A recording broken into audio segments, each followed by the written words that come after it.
Vlasic for the last round. You have 5 minutes. Thank you very much, Madam Chair. And I do want to thank all the witnesses for your very interesting testimony. And I wish we had more time to get into some of your suggestions. But our committee is charged with making concrete recommendations for the economic recovery post-COVID-19. And we've been focusing very much on the green economy.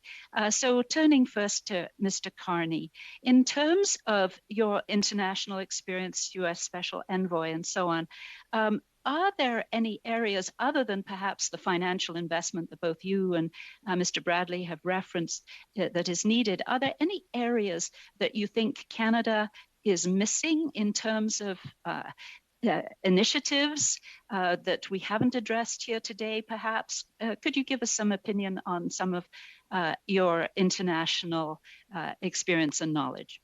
I recognize time is short, so thank you for the question. Apart from the financial initiatives, in other words, the ones for the financial sector, so I'll take those as read. I would emphasize the advantages of, we have not talked about building codes. It's not directly in your responsibility, but working with others for building codes. We've referred to Mr. Bonapace's comments at the outset and the importance of pulling those through and pulling demand through on that. I'll emphasize as well the possibility of contract for differences within the hydrogen sector and the importance of developing that those technologies as well. I'll also refer quickly to my comments moments ago about investment tax credits, expanding the universe for that, and actually having a dynamic contribution to, let's call it 43.1. I think you know what I mean, because the one thing we know is that people such as those represented from the, not myself, but the entrepreneurs here, they will come up with new ideas and new technologies. And so we need a dynamic way in order to provide a level playing field for support for those technologies. Last point.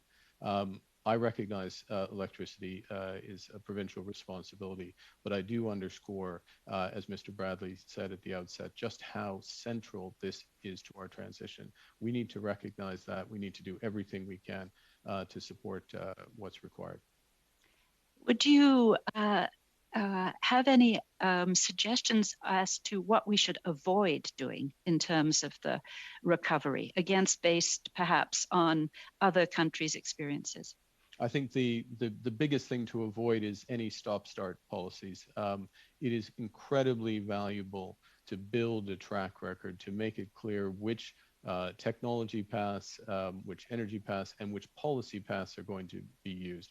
So I will be very clear that I think the moves that have been made on the carbon price and providing the prospect of having it legislated to 2030, that is one of the most powerful incentives globally to provide support for investment and to encourage investment. Its power will grow with time. And in addition, of course, the social aspect is being addressed through the rebates to Canadians. And you've referenced as an example that we didn't talk much about carbon capture. I'd like to just give you the opportunity perhaps to elaborate on your thoughts there. Well, I just underscore that carbon capture is important for several reasons. One, we've talked a bit about the, if I can call it conventional energy, oil and gas in Canada. We will maximize the lifespan of that energy with carbon capture and storage. That's the first point. Secondly, we create the opportunity for a blue hydrogen industry, which can use our fossil fuel resources, natural gas, can use much of our existing energy infrastructure, pipelines and others, but we need carbon capture and storage for that. Number three, we need it for our industrial processes, many of our industrial processes. And number four, we have much of the expertise. We have the geology that can support it, and we have also entrepreneurial companies on direct air capture. We need to. I think there are measures that are being taken in that regard. We need to make sure that they're adequate. There are good,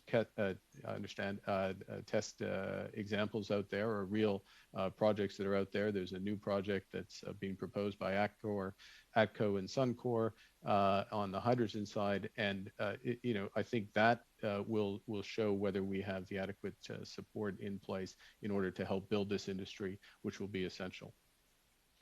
And finally, oh dear, if I could quickly, Madam Chair. Very, very quickly, like 10 seconds. So for small, medium-sized enterprises, tax credit incentives would be probably the most important to get them on board. Provided they're refundable. Yes. Thank you.